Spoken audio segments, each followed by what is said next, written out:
Welcome everyone to the Institute for Perinatal Quality Improvements Innovation free webinar series.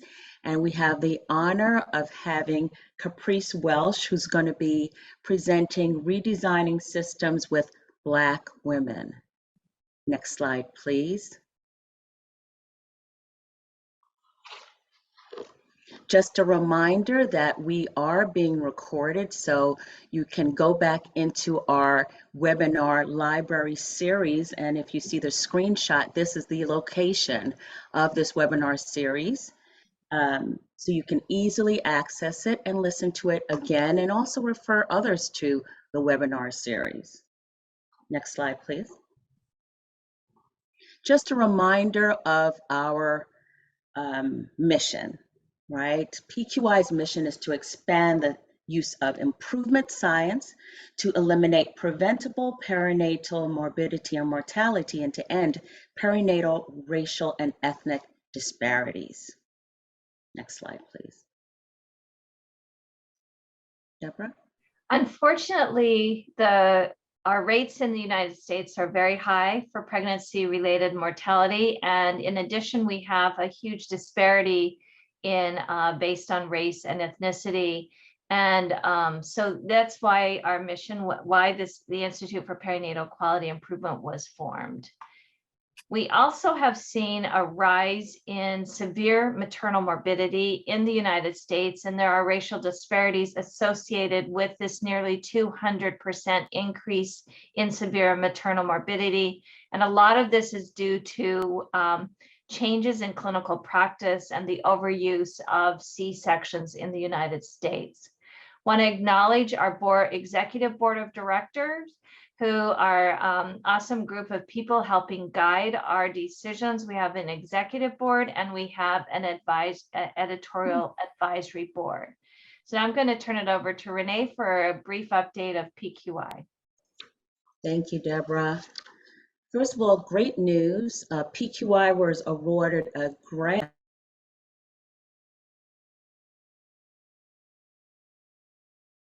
I'm sorry, I'm going to go over a few brief updates and also remind you all that are not Speak Up champions of our program. So PQI was recently awarded a grant from the Healthcare Georgia Foundation. And actually this grant began in July and will end December 31st of 2023. The goal is to expand our Speak Up education, and the Speak Up education is called Speak Up Against Racism, Implicit and Explicit Racial Bias Education, and that is to expand it in Georgia. And it's an 18-month program, and the activities will include attending a virtual live Speak Up champion course, and CNEs and CMEs are available, access to 3 online interactive Speak Up education modules, as well as to receive the 28-day anti-racism challenge that will be launching on February 1st. And I'll talk a little bit about that later in the presentation. Also, there's an invitation to 4 post-Speak Up Champion conference check-ins. So, and that's usually accessible to champions and ambassadors as well that are in the Speak Up program. Next slide, please. So as a reminder, Speak Up is not only an acronym, it's a mnemonic, and it's those actionable things that we can do in order to mitigate perinatal disparities. And Speak Up is not a sprint, it's a journey. So, you know, we want to encourage you all to come to the education, learn more about it. But in short, I'm going to go through the acronym very quickly. So S stands for set limits. P stands for practice and prepare. E stands for express your concerns. A is apologize. K, keep on improving, keep improving. U, uncover and learn. And P, persuade others. Next slide. Again, on this journey is our suggested pathway, and it's a 3-step process where we have you do a number of things, including, for example, forming a Speak Up committee and work group. Step 2 includes attending our implicit and explicit bias education. and creating SMART goals and creating a quality improvement plan in order to move your equity goals forward. And then 3, attending the live check-ins as well as completing the online education. So I'm not going to go through this in detail, but this is accessible on our website. Next slide, please. Also, this includes our 3 online Cne modules: why everyone must speak up, pledging to speak up, and then how to speak up. This is supplemental to the virtual education. However, it's not. We don't encourage it as a substitute for it, but it is accessible. Next slide, please. And then our 28-day challenge, this is being, our version 2 is being launched in February, and this is to celebrate Black History Month. You sign up for daily emails that engage everyone to reflect, do a learning activity, as well as an action towards anti-racism work within your sphere of influence. And that means your individual sphere as well as your work environments. So again, it will be launching February 1st, 2023. Next slide, please. Good news, we have 1,249 Speak Up champions across the nation. Great news. And join us. We're encouraging you to join us at our next Speak Up Champion, and that is on Thursdays, November 3rd and 10th. And the link will be put into the chat so that you can register. And again, this is part of our you can obtain CNEs and CMEs, so please do join us. Next slide, please. Deborah? Yes, and we also have done some PQI profiles, and this is our latest one, which is a nurse educator in the Boston area who launched a Speak Up QI action plan for her plan from her Speak Up education.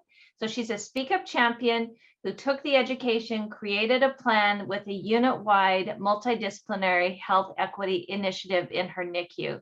So it's just an example, and she describes how they went and did that work and how the Speak Up program was a part of them helping do that. So it's a very hands-on. We talk about the problem to understand the problem, to come up with solutions that everyone can join in. We also have launched our intermittent auscultation version 2, just came out just recently, this past May. And in the last September of this year, A1 has begun to use, we made an agreement and we partnered with A1, and it's now on both platforms, both at PQI and both at A1. So we're really excited about this partnership to help expand the safe use of intermittent auscultation and its simulation-based education. Very innovative, very cool. And we have a lot of, already a lot of people who've used version 1 as well as launching version 2 across the country. So join us with that if you're working to decrease C-sections, which is a big problem in the United States.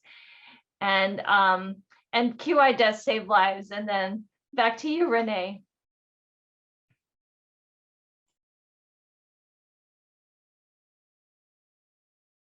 Next slide, please. And without further ado, I'd like to tell you about our presenter today. Caprice Walsh has worked in women's health for over 30 years.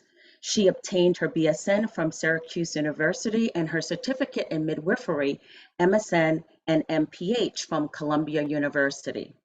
She has spent much of her career in clinical practice, working in the inpatient setting, private practice, a birth center, and community health clinic. Currently, she continues doing what she loves, catching babies, on a per diem basis for a Georgian OB group. In 2009, she joined the Georgia Department of Public Health as the Perinatal Nurse Program Manager, and 2 years later became the Director of Women's Services at the Georgia Department of Community Health, Medicare, where she worked to implement the state's first family planning waiver program.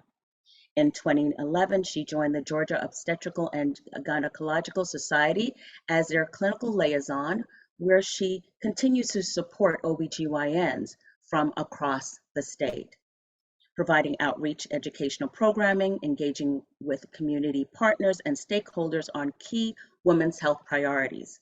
She currently serves as a clinical faculty in the Emory University Nursing Program and previously served as an adjunct faculty in the Georgia State University Nursing Program for over 5 years.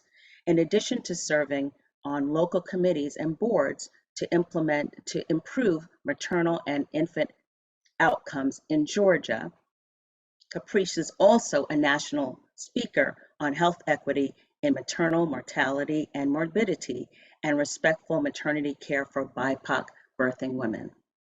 So without further ado, please join me in welcoming Caprice Walsh, who will be presenting Redesigning Systems with Black Women, Patient-Centered Simulation and Community Partnerships to Improve Maternal Outcomes.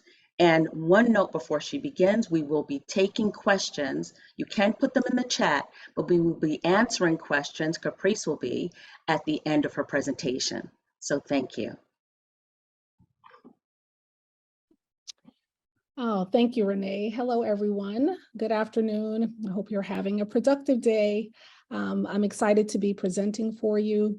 I have also participated in the Speak Up Champion training, and if you have not, it's definitely something you want to do. It's very informative and very helpful in helping direct a lot of your efforts around anti-racism work. Today, I'm going to be talking about redesigning systems with Black women and really speak to a project that I was able to work on with the Institute for Healthcare Innovation and some community partners here in Georgia, designing simulation training and in working with a wide variety of community partners. Next slide. So the objectives for today are I won't read them, but they're here and you'll have them. I think you will have access to the slides. And it's really understanding how to infuse equity into our work and working in co-designing systems with community partners who might be experts and also women who are in the community. I believe that, we have to be respectful of women who we bring onto our teams and who we invite to participate in designing interventions for them and be sensitive to them. And so women with lived experience have now become thought of as integrally a part of any work that we do in deciding on what worked best for them. So as my first slide said, nothing about me without me is really key. Next slide. Transforming the maternity care systems, why it matters. Everyone knows, the data is out there. I'm not sure if you saw the recent CDC report. We continue to struggle with adverse outcomes disproportionately impacting Black and Brown women across this country, poor women. And really, it's time for us to see how our systems can begin to meet the needs of these families to decrease severe maternal morbidity and mortality. Next slide. Improving and transforming maternity care in the U.S. I love this quote from Childbirth Connections Enduring Setting Consensus Report from 2020. The mission of a maternity care system that delivers the highest quality and value is to achieve optimal health outcomes and experiences for mothers and babies through the consistent provision of women-centered care grounded in the best available evidence of effectiveness and least risk of harm and the best use of the resources that we have. So such care is provided in ways that are safe, effective, timely, efficient, and equitable for all women and their families. Ideal maternity care system protects, promotes, and supports physiological birth and optimal experiences for childbearing women based on shared decision-making and respect for informed choice, and provides care that is coordinated, evidence-based, and subject to ongoing performance measurement and quality disclosure, and ultimately promotes a work environment that is satisfying and fulfilling for its caregivers. So all of us who work in maternity care also, the environment that we work in matters. Next slide. I love that quote. I found that in putting together my slides, and I thought it really spoke to really the work that we all are trying to do to improve outcomes. So I was involved in a project with IHI and community partners called the Better Maternal Outcomes Project. We participated in a birth equity lab, and it was redesigning systems with Black women, facilitated locally driven co-designed rapid improvements. 4 communities were involved: Atlanta, Detroit, New Orleans, Washington, DC. And really, we began to work with our partners and our systems in an intentional way to identify strategies that would improve outcomes. And in doing that, we really invited Black women in our community organizations and in the community to come to the table to design those interventions and those system change things with us. Next slide. So the purpose of our work, as with all of you, I'm sure, is to amplify the voices of Black persons who birth.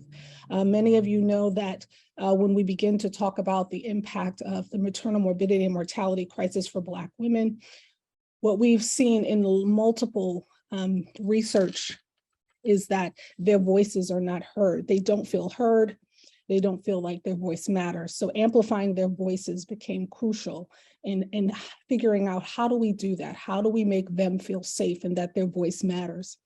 And so we wanted to create and strengthen meaningful collaborations among people with lived experiences in community organizations and work and healthcare systems. Women leave the hospital setting, right? They leave their providers and they come back into communities. I know here in Georgia, not everyone births in their community. Many women have to travel 50 miles or more outside of their community to have their babies, and they come back to communities. So how do we ensure that those communities are able to meet the needs of those women who come into their communities and foster their ability to thrive? How do we work with systems to not to coordinate and collaborate with community partners on better ensuring safety nets for them becomes crucial. Co-design and shared evidence-based learnings and grounded in lived experiences.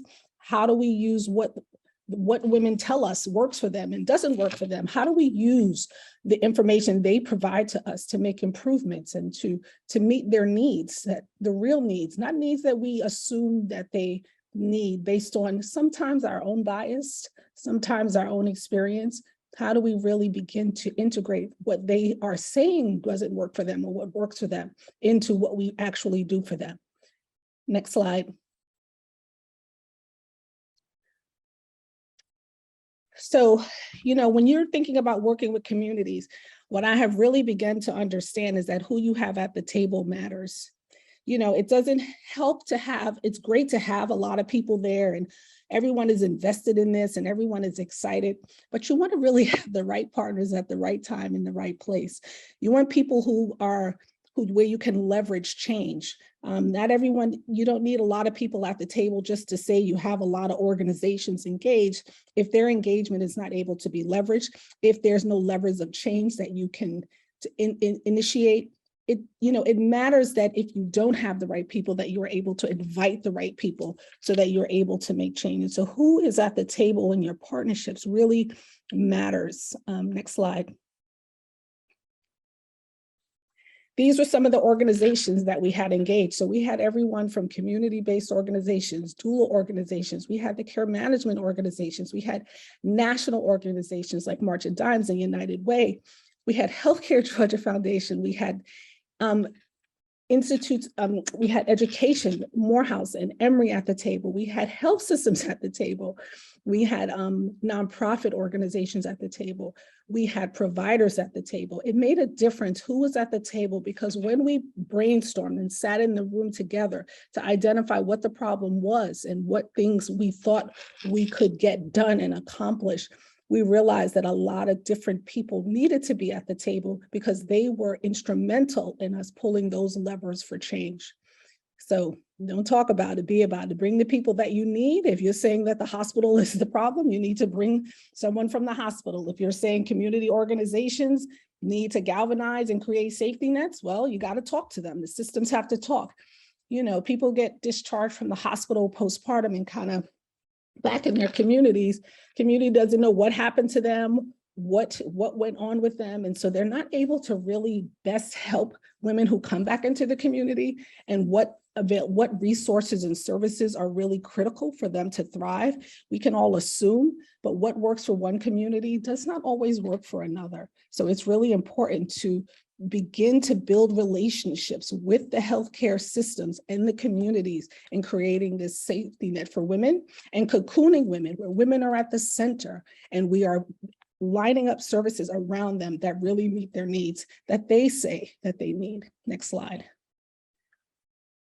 So a lot of the work that we did with IHI centered on the Center for Black Women's Wellness was really integral in pulling this work together. And they've had lots of community partners. They are a staple here in Atlanta. They are a Healthy Start site and provide lots of resources for women in the community and programming, and really are a support. They work collaboratively with Grady Health System and have really begin to see changes in how they work with other partners in the community, in really seeing change in how they deliver their services, the women that they can impact.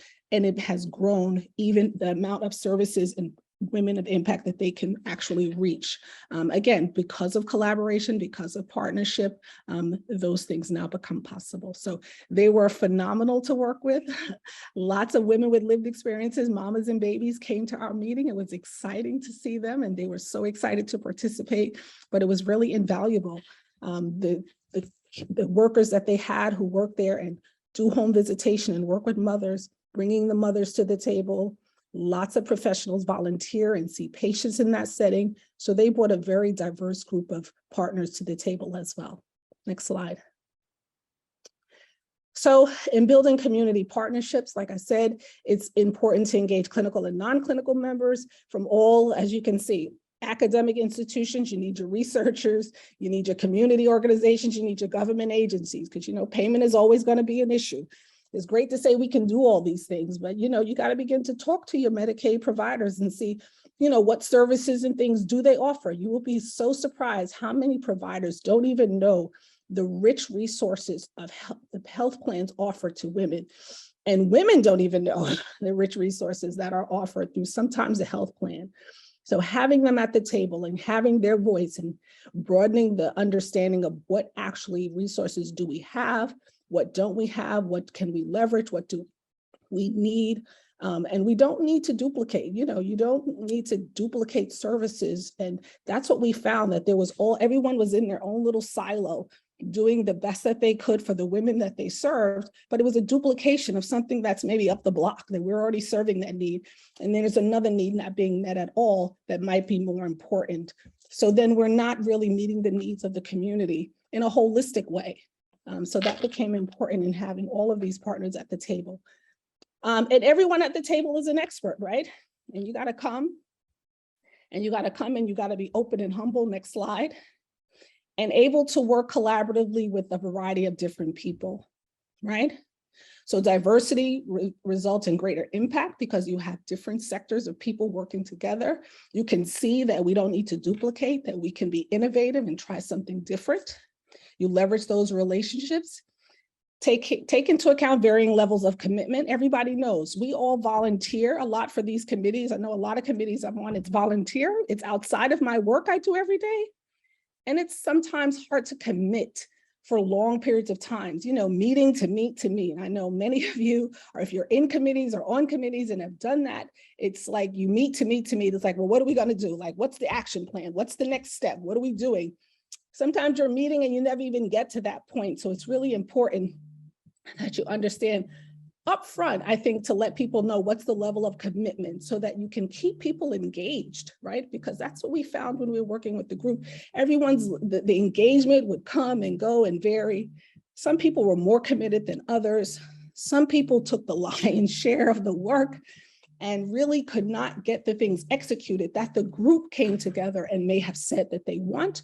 So you're not able to accomplish your goals. So really being able to come together, and I know with COVID, we had to meet a lot on Zoom, and sometimes that's very helpful.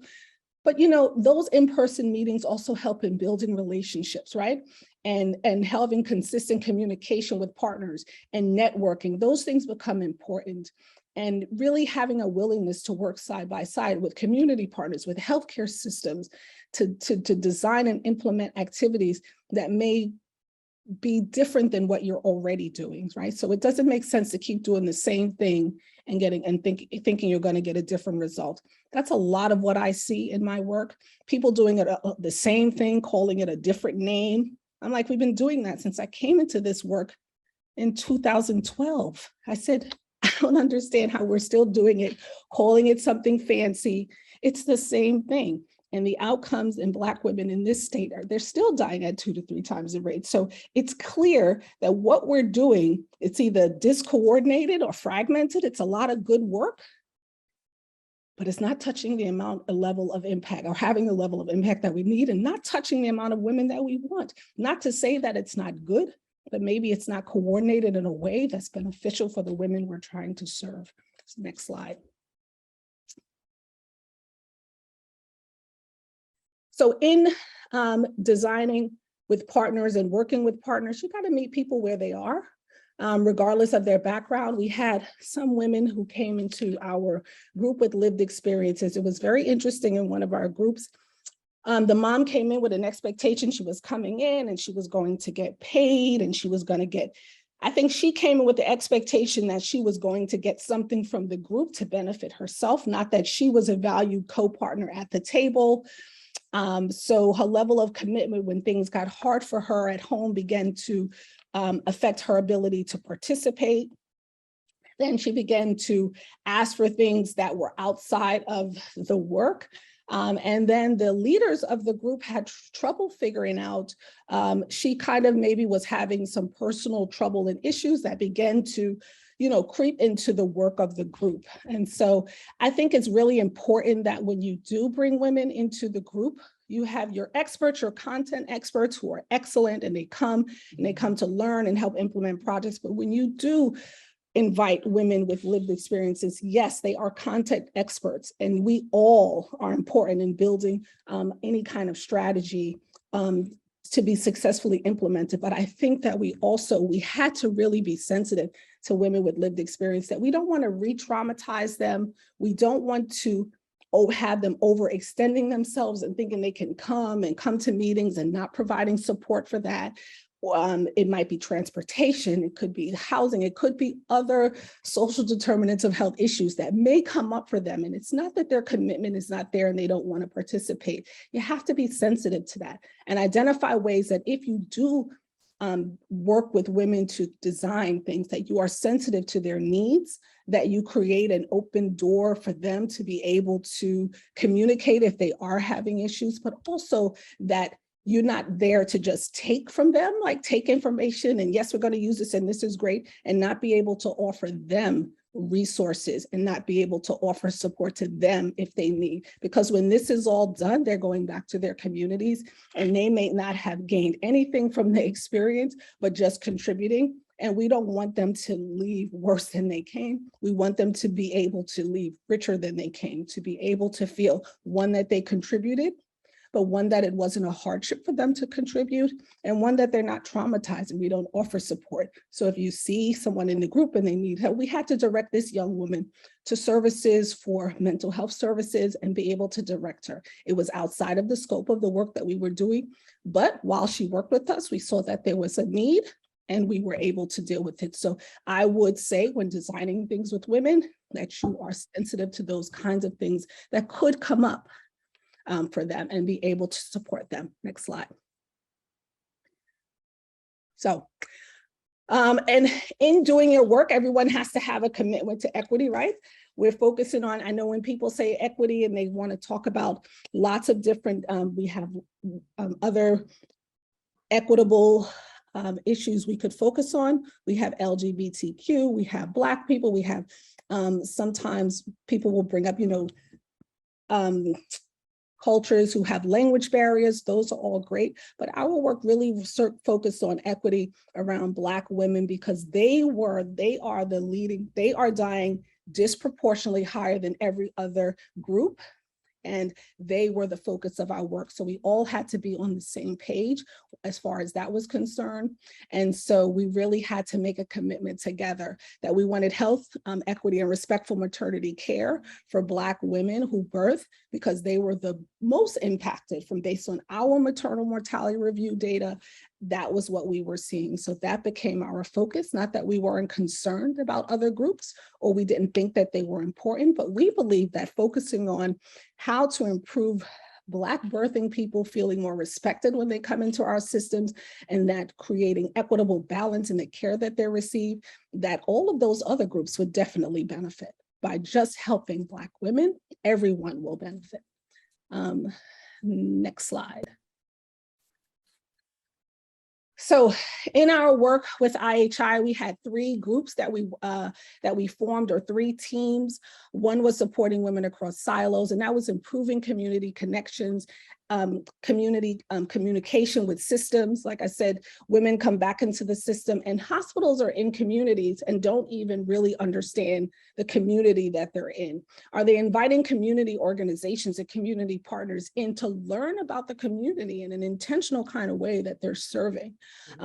So finding better ways to connect to those outside partners becomes important, because when you're a nurse on postpartum and you're giving discharge instructions and you're giving just a standardized boilerplate, you're not individualizing, and I'm telling you, you can get lactation services and you can sign up for this and you have that. Those things may not be in the community that that mother is going back to. And if you don't understand that there's not a lactation consultant for 50 miles, then you're giving them information and resources that's not accessible for them. And anyone who's gone home with a new baby, your bandwidth is very short. You know, combing and spending 2 and 3 hours and trying to locate and find things and resources is a challenge. And if you ever tried to feed a baby and had trouble, your bandwidth for being able to, you can go for help, but having to spend hours and hours on the phone trying to make those connections and find those resources is daunting and can really have a mom give up on something that she needed. Or if I needed blood pressure, a blood pressure cuff, and I can't get it, and you're telling me that, you know, I can get it from my provider, and my provider is sending me to the pharmacy and it's out of what I can afford, that does not become very helpful. So understanding what's in your community is important. Our shared leadership team was really focused on how to influence policy and advocacy people in leadership, like legislators, and what did they need to hear? We needed to have a unified message when we're talking to them, because all of the different community organizations, everybody's talking about maternal morbidity and mortality and doing these different things. And when you talk to legislators, they cannot keep up. They don't know who's doing what. What's the most important issue? We know that this is the data, but how you're asking for this and I'm asking for that. So we really needed to be sure that the messaging for them was succinct so that they can understand that this is the issue. These are the things that we need. This is the data. This is what we think the outcome can be to have improvement. And that needed to be succinct messaging that was all on the same page, and became really crucial for people who in leadership and people who can make policy change, that they understand what it is that we are asking for, what it is that's needed for Black birthing women. And so those messages needed to be succinct. The other one that I'll talk a little bit more is about respectful care. We knew that women who come into healthcare settings don't feel respected. They don't feel like their voice is heard. They're afraid coming into our systems, that they will not get the care that they should get, that providers don't explain things to them, they don't listen to them. And so that became really important for us. How do we leverage their voice? And so we know that implicit bias training and all of these wonderful trainings have cropped up across the country and people are doing them, but is that enough? People ask me all the time, and once I check my box that I've done that training, what long-term impact does that have? So we decided that if we could do an experience where people could, a simulated experience where we could provide another level of sort of infusing this idea of respectful care and what it looked like and what it feels like, that is another layer of having, again, to be transformative in how people approach the care that they give to mothers in the healthcare setting. So next slide. So we talked about our teams, our supporting women across silos came up with a great way to sort of coalesce all the resources from the healthcare system and what was in their community. And they put it all together on a website and a Facebook page and a blog, because they felt that, yes, we have great resources out there for mothers, but it was all over the place. And who could navigate it? We needed everything in one place to send women to say, go here, and this is where you can get the resources that you need. And so that group developed a website. And again, it had housed all of the information that women who came to Grady, women who were in the greater Atlanta area, who in some of the other area communities had a place to go and get up-to-date information on social media platforms where they could see other mothers explaining how something worked for them, or resources that they use. They felt it all needed to be housed in one place, and this is what they developed. Next slide. The Shared Awareness and Leadership Group. This was the infographic that they created. And again, it gave the data, what's the call to action, why do we want to do this, who's at risk. And so it was a very succinct messaging for leadership. That when I say leadership, hospital leadership, legislators, heads of care plan, insurance plans, everyone, we wanted to be clear on this is our ask, this is the problem, and this is what we need, and this is why. So that was that. Next slide. And the team that I did, we developed a really great video, which we will put in the chat after. We did a PSA, which spoke to, is the voice of a woman, and she was talking about her experience coming into the healthcare setting. We developed a patient care simulation where now I'm going to walk in the shoes of a patient who comes into the clinical setting, and what is their experience? What do they feel? And how disrespectful language, maybe not intentional, is really experienced by families and women who come into the setting. So we developed this simulated experience where we could show more than tell you or do training. Like, what did it feel like? Like, let's go through the day in the life of a woman who comes into the healthcare system that may have challenges, and so that you can better understand and, you know, let go of some of your bias. Well, they didn't make it to their appointment on time because they just missing their appointment for no reason. You may not understand that they may have childcare issues. They may have taking care of a parent at home that has issues. Lots of us are taking care of parents who now we're the caregiver and caretaker. So sometimes that, you know, can supersede if you can leave them alone at home and be able to come to your appointment. And those kinds of challenges, it may be transportation, it may not. There are many, you may not be able to get off of work because you have a busy job, you have a busy life.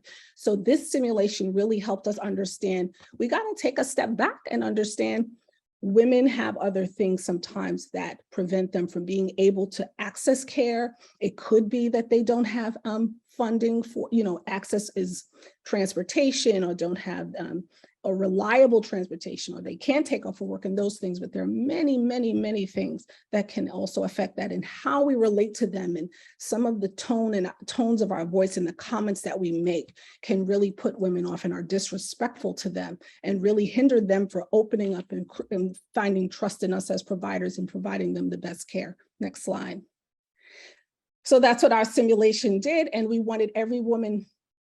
This was just a respectful care during pregnancy. What did it mean? We came to this definition and these about every woman, about respectful care, and what did they say they wanted by doing a survey of over 40-something women and hearing what they felt was important to them. And so you see, every woman has a right to be respected, to be free from harm, has the right to liberty and autonomy and self-determination. Everyone has the right to healthcare at the highest attainable level. Every woman has the right to equality, freedom from discrimination, the right to be treated with dignity and respect, and has the right to privacy, and has the right to information and informed consent. So this is what we gathered from coming together and listening to the voices of the women that were saying it, who were actual postpartum and pregnant women. Next slide.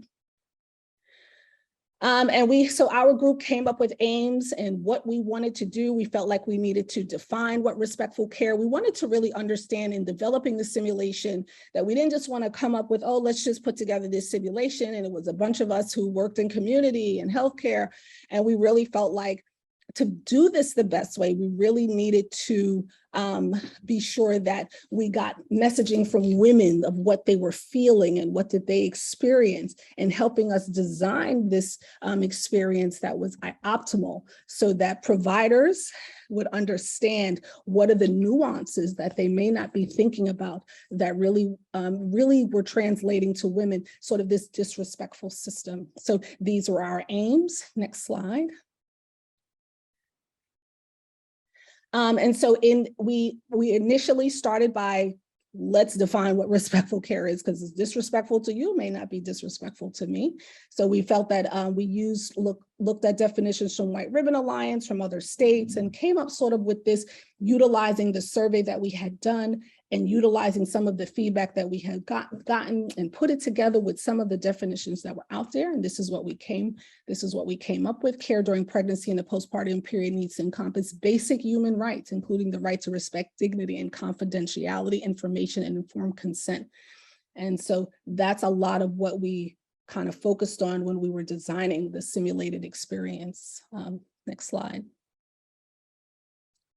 And what does respectful care during pregnancy and postpartum period mean to women in Atlanta? This was some of the feedback that we got from the surveys. We had an open comment section. It was so powerful. It was so meaningful, some of the comments that we had. Some of the women, not everyone had adverse things to say. Some had wonderful experience and things to say and what worked for them. I think I should have been asked if my water should have been broken instead of told that was going to happen. Another mom said, my doctor made me feel empowered by letting me know that certain procedures were my choice. She did a great job in going into detail and explaining things.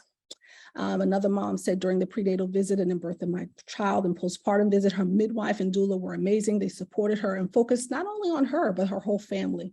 So these were the little nuggets that we took from that feedback to really help us develop a simulated experience that was meaningful for providers and any healthcare worker, anybody who touched a woman, in community, in healthcare, and in healthcare students. And so these became meaningful in ensuring that we integrated a lot of this feedback that we had received. Next slide. So why simulation? Simulation is used, I know, in nursing education. I actually teach simulation. It was patient-centered in that we use their voices, and it was for providers in training and providers and community. And we tested these ideas in those groups and in our community, in our other communities that we were working with. It was designed patient-centered to increase knowledge and awareness about racism, the cultural competence, and humility. I think we're all competent, culturally competent, but are we culturally humble, right? And bias and its impact on women's experience in maternity care, and then focused on empowering women by listening to their experiences and expectations and believing them, and adapting how we work with them became very important. Next slide. And so, like I said, why simulation? So we use simulation in healthcare training a lot, especially in nursing. It gives the learner a chance to practice real-time responses and that are closest thing to reality. I love working with the students in simulation. It illustrates real life events, and they have to think critically and they have to problem solve, but it also allows for real-time feedback, right? And so there's a pre-brief and a debrief, and those become really important. What did you know before you went into the shoes of, what you did, and then what did you learn? What did you gain? What did you come out of it with? And it also provides a standardization of cases and promotes helps the learner also assimilate the knowledge and experience into their own practice and how they now approach how they, as a care provider, will deliver care. So the simulated experience we felt was another powerful tool beyond just doing a training. Next slide. And so we did these PDSA cycles, plan, do, study, act. We all learned that in our work with IHI. This sort of small test of change and in developing our PDSA. So we didn't just jump off the cliff and say, here it is. We tested it in different groups to see what worked, what didn't work, were the cases effective, was the dialogue and the scripts, were they impactful, were we missing something, were we really being thoughtful even from the providers or people who we were testing. Did they feel it represented, maybe from their personal experience, what we wanted it to represent? That did you get the feel for respectful care? So next slide. So we, like I said, we brainstormed together, we came together in groups. And again, it's sort of these small tests of change. So we developed the cases that we were going to present, and we tested it in these different areas. We tested it in our community group. We were able to go to the university and test it with not only medical students and nurses, it was other healthcare people that worked in healthcare, and get their feedback and utilize that feedback again to go back in and make the adjustments and develop a plan that felt comprehensive and usable, not only for nurses, but also for doctors or for anyone who touched a woman in any kind of way in the healthcare setting or in community. Next slide.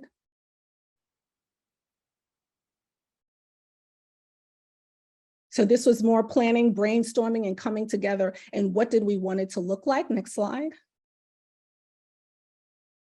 And so, you know, then we tested it, right? So getting all together and getting groups to what we do, we put them in small groups and we have them get different scenarios, and they work together to test out the scenario. They work together as a family and a team. And what did the impact of what they were doing really mean? And how did they really think about working the case?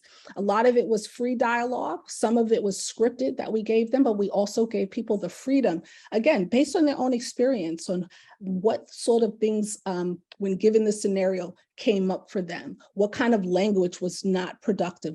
So we said, be disrespectful, and then how do we communicate respectfully became really important. So when people come to the table, that they also bring their own experience and nuances, which became really important, which we really, really enjoyed. Next slide. And so these were some of the places where we worked with to again, test out this idea of simulation, like how did it work? And the feedback that we got was so powerful, and they really felt like they came in it with one idea, and based on the interaction and the experiences that they had in the healthcare setting that they had not even thought of. And some of it, again, was scripted, but some of it was really free flowing, and some of the commentary and things that made them feel uncomfortable came up in that, which was really phenomenal, and was represented in their feedback. In their post surveys, we did surveys before and after, so that was really helpful. Next slide. And so this is us just, again, testing it out and seeing what the experience was in different settings for people who came into the healthcare setting. Next slide. So I think that in addition to doing bias training, that people always say, well, what is the what else you can do? Well, there's simulation, right? There's simulation. There's putting me in the shoes of women who come into this setting and allowing me to have the experience in a different way that I may not have thought of. We showed videos at the end of a woman who experienced a disrespectful experience in a real life experience. And then we also provided them with some of the feedback that we had gotten from other participants, and really had an open dialogue, like a debrief on what they felt like in the experience. So we were able to do that with 33 by that December, but since then have had other opportunities to do more. And some of the feedback that it was definitely increased their knowledge and awareness about Black maternal mortality crisis and why they should address it. These are young people, right, in training. They may not have the experience or knowledge of what this, they may learn cultural competency in school and in their coursework, but not in this kind of a way.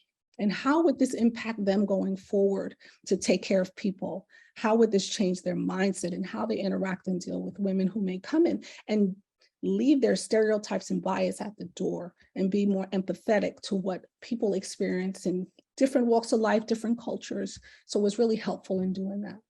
So it said it was insightful, the video at the end.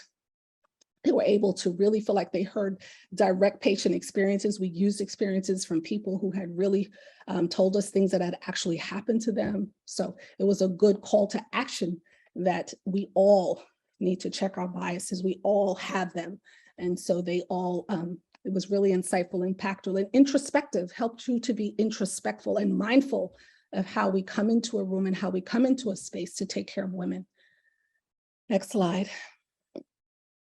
So moving forward, access to what do we need to happen, right? I think that if you're doing any kind of work, again, it's always our goal to avoid unintended harm. I think we all have to do more when it comes to being sure that care is equitable for women and that we humanize them in the birth space. I was talking to a nurse the other day, is that, we're all at work and we're doing this every day, and it's, it becomes routine or rote. And that, taking a step back sometimes and putting ourselves in the shoes of the people that come into there and realizing that they're afraid and realizing that this is not the safest place. They see the data, they hear everything, is really important. And that's for nurses, that's for doctors, that's for anybody who comes into that space to take care of them. That's for the secretary at the front desk, that's for the person who comes to clean the room, that's for everyone. And so it's our goal also to avoid unintended harm, and routinely provide access to care that engages in shared decision-making. So when you're deciding on what works in your facility, in your communities, bring other people to the table, right? Don't just think that you're deciding and making decisions in a vacuum in your setting, in the echo chamber of everyone who believes in what you believe in and knows what you know. Bring in people from communities and women who you don't know what their experience is. You don't know what's on the other side of the walls that you may be in. So you have to get other people's opinions and other viewpoints of what they may see from outside looking in, right? And then you look from inside looking out. So don't be in the echo chamber of everybody like-minded. That's all I seem like I talk to. Everybody, we're all doing the same thing. And we're like, yeah. Is when I start to get outside of that I said, I could become sort of innovated by other people who are not in this work with me and inspire me and have me look at things in a different way and a different mindset. So look at other data, access publicly reported data. So don't think you have all the data that you need. Sometimes you're getting data from outcomes in your facility, but let's look at the community data. Let's look at, the education level. Let's look at the safety environment that women are going back into. Let's look at the employment. Look at everything. Let's look at the whole entire, the panacea of information for women in communities. The last one is, moms should also have options for birth in birth facilities. Sometimes moms in our rural areas do not have that. So we do want them, if they do, to have the ability to look and see which facility is best for them. So if they want VBAC and water birth and places that have low C-section rate, they should have somewhere to go to find that information, right? They should be able to have options when available to be able to make the best choice for them and for them and their families becomes really important. That data should be widely available, and it's not always. So that's important. Next slide. This showed up a little weird. This is just saying sustain innovation, that we always have to look, listen, and feel, respect common language, look at how we again, co-create interventions, how we work with communities, and how we are not just staying stagnant in the things that we're doing that hasn't worked. How are we making incremental change and being radically innovative and doing things differently? So that's, again, looking outside the walls of where you are and the outside of the echo chamber of where you work to begin to be innovative and maybe impact women at a higher rate. Caprice, just want to give you a time check that we have 7 more minutes. Okay. Including Q&A. Almost done. Yep, almost done. Next slide. So the things that we talked about, again, are, I think our interpersonal level, the simulation is great. Another tool in your toolbox for working through targeting racism on an interpersonal level, but really we got to begin to use that information to target institutional racism. And it's going to require addressing policies, practices, and customs that are codified in our health systems that negatively impact the quality of care and health outcomes experienced by Black women and birthing people. And so we have to move beyond some of these interpersonal level things, but I think that those things become important because those are the things that really get more allies at the table to begin to do this policy and practice work in our systems, and becomes crucial in again, addressing some of the systemic issues that we see. Next slide. If you're interested in having a respectful care simulator come to you, you can reach out to me. And I worked with a phenomenal team with First Team America, Ms. Danette Glass, and her team were instrumental in helping us put this in putting this together. She was the brainchild for some parts of this, and we worked together in building out this awesome experience for trainees and providers and communities. So if you're interested, just reach out. And then the last slide is my references, and I am open to questions. Awesome. We have 2 questions. Hold on. This one is from Christine Morton. What is the role of childbirth educators' education in these types of initiatives? I'm rarely seeing mention of CBE in many conversations about quality improvement. Oh, not seeing or are seeing? Not seeing. I'm rarely seeing mention, she said. I mean, I think childbirth, I agree. I think childbirth education has somewhere fallen by the wayside. I can't believe how many people don't go to childbirth education classes. And I think that's a lot because women are consuming at too high of a rate what's on the internet and what's on blogs and what's on, all of the other ways to get information about childbirth. I think that, childbirth educators are crucial because I'm going to tell you, they come in to have a baby and they are clueless. They know up to the birth, right? They know the pregnancy and don't know the birth stuff. So I think just continuing to, talk to providers. I know we used to do classes in providers' offices, continuing to engage with providers in your community and hospital systems and offering classes, changing the name, making it more, making it a part of the tour or being more innovative in how you provide that information. Hospital systems, I think, need to be engaging in that and having those links. If they're not going to be in person where we get on the floor and we learn to breathe, then are there other ways that people can consume and get that education? I mean, I completely agree that they do need to be educated when they come in, and doulas are part of that, but I think there's a place just for childbirth education in that. But again, it's engaging with your systems and your local providers and how to begin to make that information and education available to women in multiple ways, in person, online, so being innovative. Thank you, Caprice. We have another question from Veronica. When we've done implicit bias in the past, in some clinics, the only response is to diversify representation by putting up photos of Black birthing people in the waiting areas and depicting Black families in their brochures and marketing materials, and yet there is a lack of cultural representation in the staff. The healthcare providers do not reflect the diverse communities they serve. How do we continue the conversations with these healthcare institutions? That's a great question. Yeah, continue the conversation with your healthcare institutions. I mean, I just think that you got to call it out.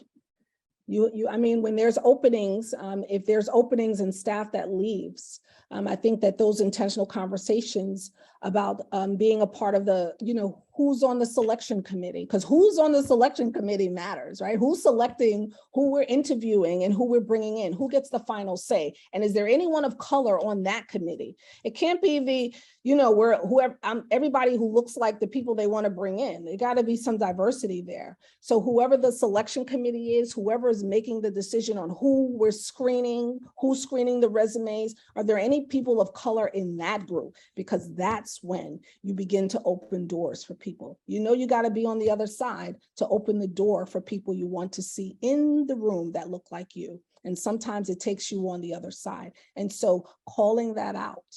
Who's selecting? Well, is there a selection committee? Right? So you want to know, like, who's screening the resumes? Is there a way for us to all be a part of that? Because they're coming to work here with all of us, and more of us need to be a part of sort of that decision making, or seeing who's coming in and screening and who should we be interviewing. I think it's important to call that out. And again, not who they hire, but before you even get to who you hire, who are we screening? Which applications are we looking at?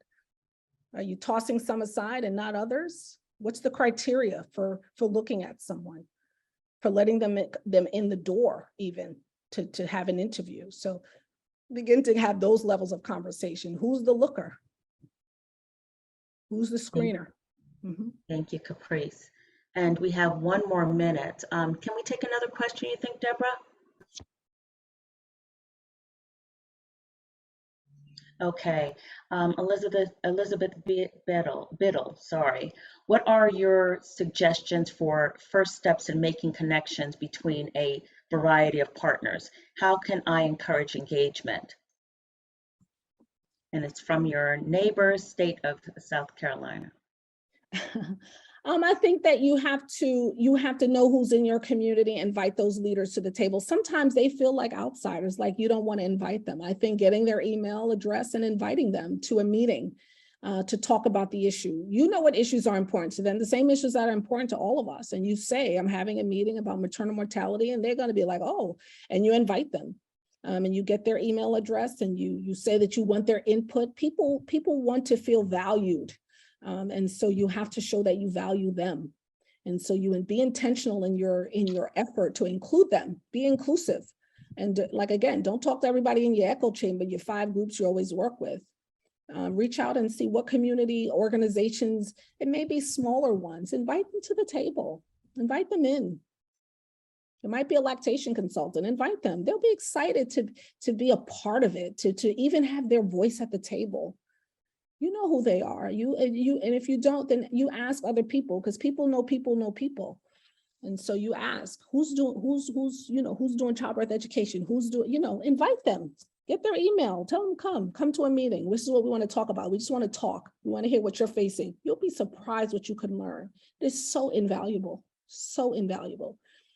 And again, you're talking about where the hospital is located in the community. Women come from miles to deliver. You got to go a little bit beyond and see what's in other communities. You got to. Thank you so much, Caprice. Welcome. And can you please provide everyone with your contact information again? Perhaps we can go back to that slide for a few minutes so that there are other questions, but we're not going to be able to get back to them. So. But they can send them to me. I'm happy to answer at another time. I see Leslie said the use of simulation is a game changer. I love simulation. Using it with the students is so invaluable for the real-time feedback for them. So happy to talk about any of that. Well, thank you again, Caprice. And if we can go to our last slide, just want to remind all of you, and you did a fantastic job. Thank you so much, Caprice, for being with us today and giving us such valuable education. Thank you. And thank you all for participating and coming and for your wonderful questions. Sorry we can't get to all of them. Just want to remind you that this is being recorded and you can access this again so you can listen again on our website that is displayed on the screen. Again, thank you and have a wonderful afternoon.